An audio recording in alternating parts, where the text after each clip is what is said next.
በጋዛ ሰርጥ በተፈጸመው አስከፊና ዘግናኝ ጥቃት በብዙ መቶ የሚቆጠሩ ንጹሃን እልቂት ልባቸውን እንደሰበረው የመንግስታቱ ድርጅት ዋና ጸሐፊ አንቶኒዮ ጉቴሬስ ገልጠዋል። በጋዛ ሰርጥ ሆስፒታል ላይ በተፈጸመው ጥቃት እስራኤልና ሐማስ እርስ በርስ እየተወነጃጀሉ ነው። እስራኤል በማዕከላዊ የጋዛ ሰርጥ በፈጸመችው ከባድ የአየር ጥቃት የሐማሱን ከፍተኛ አዛዥ አይማን ኖፋልን መግደሏን አስታውቃለች። በሌላም ዜና የሊባኖሱ ጦረኛ አንጃ ሂዝቦላ በበኩሉ የጦር ኃይሉን በተጠንቀቅ ማቆሙና ለጦርነት ማዘጋጀቱ ተገልጧል። ይህንኑ ርዕሰ ጉዳይ በዓለም አቀፉ ትንታኔ ዘገባችን መርጠን ተመልክተነዋል። ከትንታኔ ዘገባው ጋር ትዕግስቱ በቀለ ነኝ። የአሜሪካው ፕሬዚደንት ጆ ባይደን ትናንት አመሻሽ ላይ ከቤተ መንግስታቸው ለቀው ወደ እስራኤል መጓዛቸው ተገልጧል። በከፋ የሐዘን ሰቆቃና ለቅሶ ላይ ያለችዋ ወዲያም ደግሞ የፍልስጤሙን ጦረኛ አንጃ ከምድር ፊት ለማጥፋት የእግረኛ ውጊያ ዝግጅት ውስጥ ጥርሷን ነክሳ ያሸመቀችዋ ይሁዳዊቷ ሀገር እስራኤል ባይደንን ከተቀበለቻቸው እንባ በሚያፈሱ አይኖቿና በተሰበሩ ቅስሞቿ ነው። ባይደን በእስራኤል ጉብኝት ለማድረግ በዚያ ምድር የደረሱት በብዙ መቶ የሚቆጠሩ ፍልስጤማውያን በእስራኤል የጦር አውሮፕላኖች በጋዛ ሰርጥ ሆስፒታል ውስጥ ከተገደሉ ከሰዓታት በኋላ ነው። ዛሬ ድፍን ዓለምን በሐዘን ልቡን የሰበረውን የጋዛ ሰርጥ ሆስፒታል የሮኬት ጥቃት የፈጸመው ሐማስ በተሳሳተ ኢላማ ነው ስትል እስራኤል ትገልጣለች። እንደ እስራኤል ባለስልጣናት የአልአህሊ ሆስፒታል ላይ በተፈጸመው የጅምላ ፍጅት ድፍን የመካከለኛው ምስራቅ ቀጠና እልህ፣ ሐዘንና ቁጣምባና ደም መሳ ለመሳ ሆነውበታል ነው የሚባለው። የዚያ ቀጠና ጉዳይ ካልተበጠበጠ አይጠራም። ምን ሆኖ የሚቀር አይደለም። ከተበጠበጠ ላይ ጠራ። የተቃውሞውና የቁጣው ነገር ገንፍሎበታል።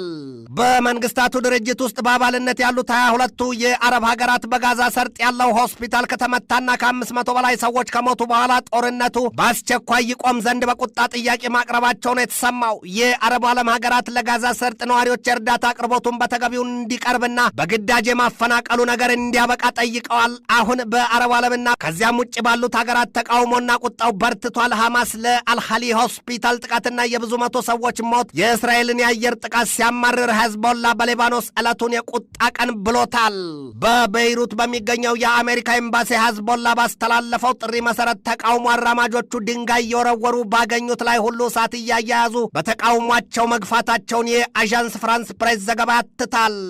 የግብፁ ፕሬዚደንት አብዱል ፈታህ አልሲሲ እስራኤል አውቃ በቦምብ ያጋየችው ነው ሲሉ አውግዘው እስራኤል በግልጥ የዓለም አቀፉን ሕግ ተጻራለች ሲሉ ገልጠዋል። የተባበሩት አረብ ኤምሬትና ሩሲያ በበኩላቸው የጸጥታው ምክር ቤት አስቸኳይ ስብሰባ ይቀመጥ ዘንድ ጥሪ አቅርበዋል። በዚያ በጋዛ ሰርጥ ባለው የአልሃሊ ሆስፒታል የዚያን መሰል አሰቃቂ ድብደባ ሲወርድበት በውስጡም በውጩም የነበሩት በከባድ ቁስለት እየማቀቁ የሚያጣጥሩ ከሕፃን እስከ አዛውንት ያሉ ወዲያም የእስራኤልን የማያባራ ጥቃት ሸሽተው የተጠለሉ ፍልስጤማውያን ናቸው። የተባበሩት መንግስታት ድርጅት ዋና ጸሐፊ አንቶኒዮ ጉቴሬስ የአልአህሊ አረቢ ሆስፒታልን መመታትና የብዙ መቶ ሰዎችን እልቂት በጽኑ ማውገዛቸውና ማዘናቸውን ገልጠዋል ይላል የአልጀዚራ ዘገባ። በእርግጥም የተባበሩት መንግስታት ድርጅት ይሉት ተቋም አንድም ለውግዘት ሁለትም በአሜሪካ ሲታዘዝ ለማዕቀብ ሶስትም ለሐዘን መግለጫ ካልሆነ በስተቀር ልሳኑ የሚተባ ስሙን የሚገልጥ ግብር የሌለው የዕድሜ ልክ ጨቅላና ለጋ ተክለ ሰውነት ይዞ የቀረ ይሉታል።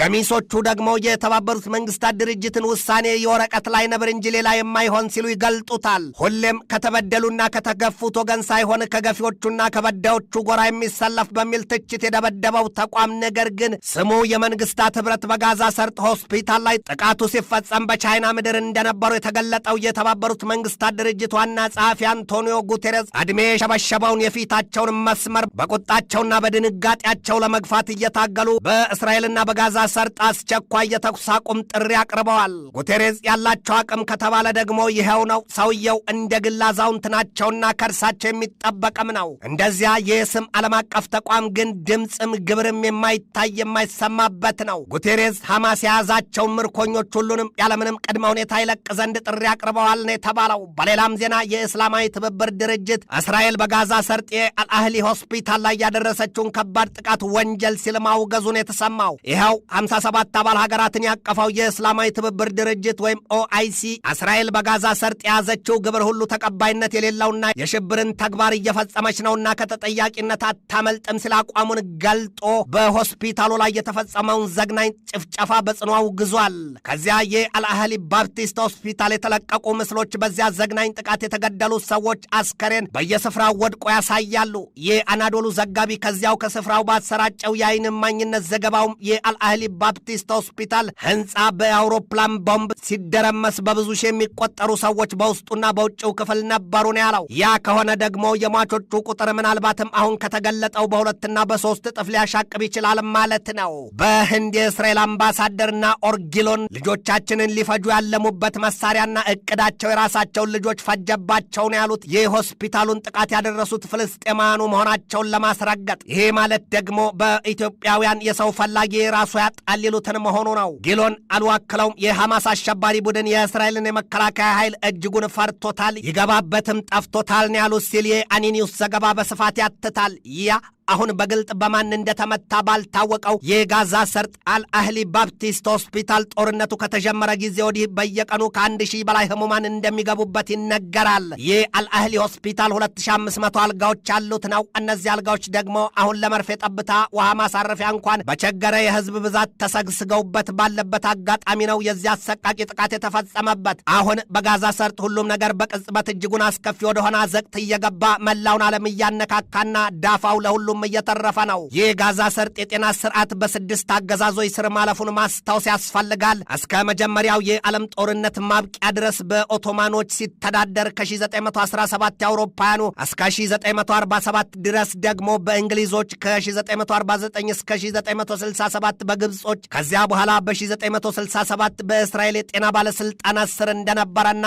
ከአውሮፓውያኑ 1995 እስከ 2006 በፍልስጤም ባለስልጣናትና ከዚያ ወዲህ ደግሞ የትናንቱ ዘግናኝ ጥቃት እስከተፈጸመበት ጊዜ ድረስ በሐማስ ይተዳደር እንደነበር ነው የስሌት ዘገባ የሚዘረዝረው። አሁን በከባድ የፈንጂ ጥቃት ተደረማምሶ በውስጡ ያሉትን ነፍሳት በድን ያደረገው የዚያ የጋዛ ሰርጥ የአልአህሊ አረቢ ሆስፒታል ያስነሳው እሳት ራሷን እስራኤልን መልሶ ካልበላት ከመላሴ ጸጉር ይነቀል ስትል ኢራን እየዛተች ነው። የኢራኑ ፕሬዚደንት ኢብራሂም ራይዚ የዛሬን ቀን የህዝባዊ የሐዘን ቀን ሲሉ ሰይመውታል። ራይዚ ለመግለጫ ተቀምጠው ሲናገሩ ያ የተንዠረገገው አሪዛቸው እያንዳንዱ ጸጉር የተቆጣ ይመስል ሲርገበገብ ይታያል። ሰውየው ሁሉም ነገር በእጃቸው ያለም ይመስል ዓለም ያየዋል፣ ይሰማዋል። አሜሪካና እስራኤል በጋዛ ሰርጥ የአልአህሊ ሆስፒታል ላይ በጣሉት ቦምብ የህዝብን ነፍስ ቀምተዋል። እነዚያ ፍልስጤማውያን ሕይወታቸውን አጥተው እነርሱ አይቀሯትም ነው ያሉት። እነዚህ አረመኔዎች በሆስፒታል ላይ የጣሉትና ያስነሱት እሳት ጽዮናዊት እስራኤልን በቅጽበት እንደሚበላት እንዲታወቅ እንወዳለን ሲሉ እንደ ሰደድ እሳት በሚጋረፍ የትንፋሻቸው ወላፈን ገልጠዋል። በብዙ ሺህ የሚቆጠሩ ኢራናውያን በቴህራን በሚገኘው የፍልስጤም አደባባይ ተሰባስበው ከፍልስጤማውያኑ ጎን መቆማቸውን ገልጠዋል። ኢራን ትናንት ባወጣችው መግለጫዋ ከዚህ በፊት የምትለውን የዛቻና ፉከራ ቃል ደግመዋለች። የኢራኑ አብዮታዊ ዘብ ኃይል ምክትል አዛዥ አሊ ፋዳቪ ንዴት ባንተከተከው ስሜታቸው ሲናገሩ እስራኤልን የጠሯት ካንስረስ ቲሞር ነው ያሏት። ፋዳቪ እስራኤልን ያሏትን አሉና ያቺ ጽዮናዊት ሀገር በቅርቡ ከዓለም ካርታ ትሰረዛለች ሲሉ እየዛቱ በሀገሪቱ ቴሌቪዥን ቀጥታ ታይተዋል። የኢራኑ መንፈሳዊ መሪ አያቶላ አሊ ሰይድ ካሜኔይ በበኩላቸው እስራኤል በጋዛ ሰርጥ የፈጸመችው ሁሉም ነገር የዘር ማጥፋት ነው፣ ያን ነገር ለማስቆም ደግሞ ቅድሚያ ራሷ መቆም አለባት ነው ያሉት። አያቶላው ሞት ለእስራኤል የሚለውን መዝሙር ድፍን ዓለም መዘመር ካለበት ዛሬ ነው ብለዋል። የኢራኑ መንፈሳዊ መሪ ከፍተኛ አማካሪ የነበሩት አሊ አክበር ቨላይቲ በበኩላቸው የሐማስ ኃይሎች በእስራኤል ላይ የያዙትን ጥቃትና የበቀል ግብር አጠናክረው እንዲቀጥሉና ኢራንም ከጎናቸው መሆኗን ገልጠውላቸዋል። የኢራኑ ፕሬዚደንት ኢብራሂም ራይዚ በበኩላቸው እስራኤልን ትዕቢተኛ ያደረገቻት አሜሪካ ናትና አሜሪካ አፍንጫዋን ተሰንጋ መጠየቅ አለባት ነው ያሉት። ዛሬ የአሜሪካው ፕሬዚደንት ጆ ባይደን በእስራኤል ለጉብኝት መሄዳቸው ሲገለጥ ዋናው ተልዕኳቸውም ከእስራኤል ጋር ያለውን የተጠናከረ አንድነታቸውን ለማሳየት መሆኑን የተመነዘረው ባይደን የለቅሶ መድረስ ሚና በመሰለው የ3 ሰዓታት ቆይታቸው በአይሁዳውያኑ ምድር ሲታዩ እጅግ ግዙፍ የሆኑ የጦር አውሮፕላን ተሸካሚ የጦር መርከቦቻቸውን ቅድሚያ በምስራቅ የሜዲትራኒያን ባህር ማስደፈጣቸው ይታወቃል። ባይደን የኢራንና የዚያ ቀጠና ጦረኛ አንጃዎች በጋዛ ሰርጥ ጦርነት እጃቸውን እንዳያስገቡ በተደጋጋሚ ያስጠነቅቃሉ። ኢራን በበኩሏ ለመካከለኛው ምስራቅ ጦርነት ዋናዋ ተጠያቂ አሜሪካ ናት ስትል ተጠያቂነቱን ለአሜሪካ ታከናንባታለች። እስራኤል በጋዛ ሰርጥ በያዘችው ዘግናኝ ጥቃት ሐማስ ኢራንና ሄዝቦላን ከጎን ለማሰለፍ ለማሳለፍ የመመሳጠራቸው ነገር በአሜሪካ ባለስልጣናት ዘንድ ቁጣን ፈጥሯል።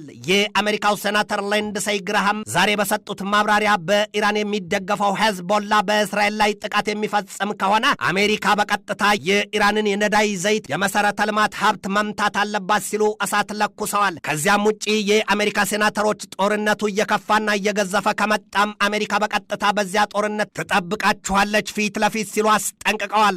የአሜሪካው ፕሬዚደንት ጆ ባይደን አሉ በእስራኤል ጉብኝታቸው ከእንግዲህ ኢራንን በማስጠንቀቅ ብቻ አላልፋትም በመቅጣትም ጭምር እንጂ ነው ያሉት። ኢራን በበኩሏ በጋዛ ሰርጥ ጦርነት እስራኤልን አዝሎ ሽሩሩ የሚባልበት ጊዜው አብቅቷል ስትል የሰበቀችውን ጦሯን በእስራኤል ሳምባ ላይ ለመወርወር በጥፍሯ ቆማለች ነው የሚባለው። በተለይም ደግሞ በጋዛ ሰርጥ ያለው የአልአህሊ ሆስፒታል መመታትና ከ500 በላይ ሰዎች መገደል የብዙ ባላንጣ መንግስታትን እሳታማ የመላስ ሰይፍ አማዟል። ኢራን በጋዛ ሰርጥ ጉዳይ እሽሩሩ አብቅቷል ስትል አንድም በቀጥታ ከእስራኤል ጋር ለመዋጋት ሁለትም በቀጠናው ያሉትን የእስራኤል ጠንቀኛ ባላንጣዎቹ ለማለት ወይስ እንደተለመደው ሰርታ ባከማቸቻቸው የጦር መሳሪያዎቿ ከማጀቷ ምሽግ ሆና እስራኤልን ለማጥፋት ጥያቄ ነው። የዓለም መንግስታት በሁለት ጎራ ተከፍለው በጋዛ ሰርጥ ሆስፒታል ጥቃትና ዘግናኝ ግዳይ ዙሪያ በሁለቱም ወገኖች ላይ እያወረዱት ነው። የአረቡ ዓለም አመዛኝ ሀገራት ከፍልስጤማኑ ጎን መቆማቸውንና እስራኤልን ማውገዛቸው ሲታይ እውነትም የዓለም የሁለት ጎራ ስንጥቅ እንዲታይባት አድርጓታል። ሊቢያም በወገኗ የአይሁዳዊቷን ሀገር እስራኤልን ግብር የጦር ወንጀልና የዘር ማጥፋት ስትል አውግዛለች፣ ኮንናለችም። በጋዛ ሰርጥ ሆስፒታሉን መመታትና የብዙዎች ሞት ተከትሎ የኢራኑ የውጭ ጉዳይ ሚኒስትር ሆሴን አሚር አብዶላሂያን አይናቸውን ጨፍነው ወደ ሳውዲ አረቢያ መብረራቸው ተነግሯል። ይሄ ደግሞ በቀድሞ የሁለቱ ባላንጣ ሀገራት አንድነትና ህብረት የተጠናከረ መሆኑን ለማሳየት መሆኑ ተገልጧል። በዚያ በሳውዲ አረቢያ የተሰባሰቡት የእስልምና ትብብር ድርጅት አባል ሀገራት በእስራኤል ላይ ጽኑ ዛቻ የያዘ ማስጠንቀቂያ አውጥተዋል። በዚህ ሁሉ የመካከለኛው ምስራቅ የእሳት አበላ መታመስ ከደሙ ንጹህ ነን ያሉ የሚመስሉት ቻይናና ሩሲያ በቻይና ማጀት ተቀምጠው እርስ በርስ አባላው እያሉ ከነገሩ ጾምደሩ ያሉ ነው የሚመስሉት። የሊባኖሱ ተዋጊ አንጃ ሄዝቦላ በበኩሉ ተዋጊ ኃይሉን በተጠንቀቅ ማቆሙና ፊሽካውን ባፉ ማድረጉ ተነግሯል። ይኸው የሊባኖሱ ጦረኛ አንጃ ሄዝቦላ ድፍን ዓለምን ይግረማትም ይሁን ይርገማት ባይታወቅም 5000 ገድለው ለመሰዋት ልባቸውን ቢሉ አይናቸውን የጨፈኑ ኃይሎቹን እንደ ሁለት ፊት ሰይፍ ስለት አሰናድቶ ከእስራኤል አንገት ላይ ማቅረቡን አስታውቋል። እኒያ ሄዝቦላ በራሱ መጠሪያ ዴዝ ስኳድ ሲል መልምሎ ከኢራን ጎተራ እየቀለበ ከዚያው ከኢራን የመሳሪያ ግምጃ ቤት እያስታጠቀ ያዘጋጃቸው ጥይት ኳሱ የሆኑ 5000 የራድዋን 125 ዩኒት የእስራኤልን ጠንካራ መከላከያ እየበረቃቀሱ እንዲያልፉ ተልእኮ የተሰጣቸው መሆናቸው ተገልጧል። የእስራኤል አየር ኃይል ትናንት ምሽቱን በፈጸመው ከባድ የአየር ድብደባ የሐማሱን ከፍተኛ አዛዥ አይማን ኖፋልን መግደሉን እስራኤል አስታውቃለች። የእስራኤል አየር ኃይል ኖፋልን የገደለው በማዕከላዊ ጋዛ ሰርጥ ነው። እስራኤል ባወጣችው መግለጫ ኖፋል የተገደለው በቡሬጅ የስደተኞች መጠለያ ጣቢያ የቲም መስሎ በተደበቀበት ስፍራ ነው። የጋዛ ሰርጥ ጦርነት ያበቃል በሚል ከባይደን ጋር ተገናኝተው ለመምከር እጃቸውን ታጥበው ሲጠብቁ የነበሩት የግብፅ የዮርዳኖስና የፍልስጤሙ ፋታህ ንቅናቄ መሪዎች ከጋዛ ሰርጥ ሆስፒታል መመታት በኋላ አፋቸውን ይዘው ሁሉንም ሰርዘው መበታተናቸው ታውቋል።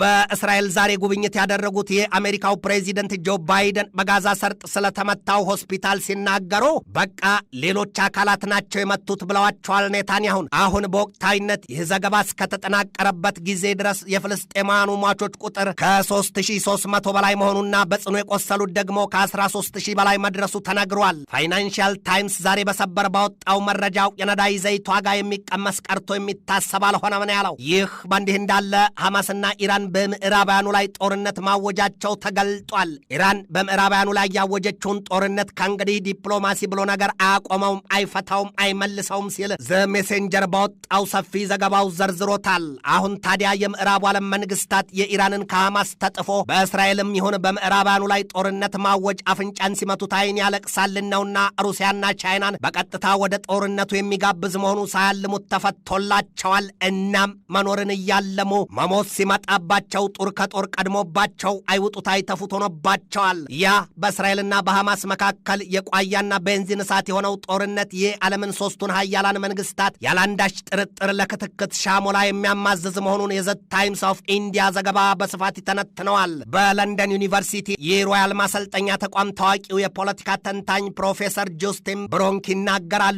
አሁን ኢራን በቀጥታ ከሄዝቦላ ጋር ቆማ በእስራኤል ላይ በትሯን ታሳርፋለች። ከዚያ አሜሪካ እንዴት ስትል በኢራንና ሄዝቦላ ላይ ቀድሞውኑ ማስጠንቀቂያ አውጥታለችና ከዚያ በኋላ ጉዳዩ ዕድሜ ይፍታህን ሆኖ አሜሪካ በሜዲትራኒያን ባህር ያስደፈጠቻቸውን የጦር መርከቦቿንና የጦር አውሮፕላኖቿን እንደ ግሪሳ ወፍ በኢራን ላይ ታፈሳቸዋለች ይላሉ። ከዚያ በኋላ ደግሞ ጉዳዩ ሆድ ያባውን ብቅል ያወጣዋልን ነውና ሩሲያና ቻይናም ከአሜሪካ በተቃራኒ ከኢራን በተዛምዶ ይሰለፋሉ። ምድር ያን ጊዜ ታከትማለች። አበቃ። የሶስተኛው የዓለም ጦርነት እኮ በዳኛ ፊሽካ የሚጀመር አይደለም። ዓለም ያ የሚመስለው ከሆነ አይደለም። እመኑኝ ጉዳዩ አብቅቷል ነው ያሉት። ያ ጆ ባይደን የአርማጌዶን ጦርነት፣ የቻይናው ፕሬዚደንት ሺጂንፒንግ የኒውክለር ጦርነት፣ የሩሲያው ፕሬዚደንት ቭላዲሚሮቪች ፑቲን ደግሞ የሶስተኛው ዓለም ጦርነት ሲሉ በፕሬዚደንታዊ ትንቢታቸው ቀድሞ የተነበዩለት ጦርነት። ትንታኔ ዘገባውን ስናዘጋጅ በዋቢነት ዘፕሪንትን፣ ማላይ ሜይልን፣ ሜይል ኦንላይንን፣ ዘናሽናልን፣ ዘዋሽንግተን ፍሪ ቢያከንን፣ ሜምሪን፣ ኒውስ ማክስን፣ ዋሽንግተን ኤግዛማይነርን፣ ፎክስ ኒውስን፣ ዩኔት ኒውስን፣ ሚረርን፣ ኢንዲያ ቱዴን፣ ዘሞሌይፉን፣ ተህራን ታይምስን፣ ፍራንስ 24ን፣ ኒውዮርክ ፖስትን፣ ዘስትሬት ታይምስን፣ ዩሮኒውስን፣ ዘዊክንና ዋን ኢንዲያን ተጠቅመናል።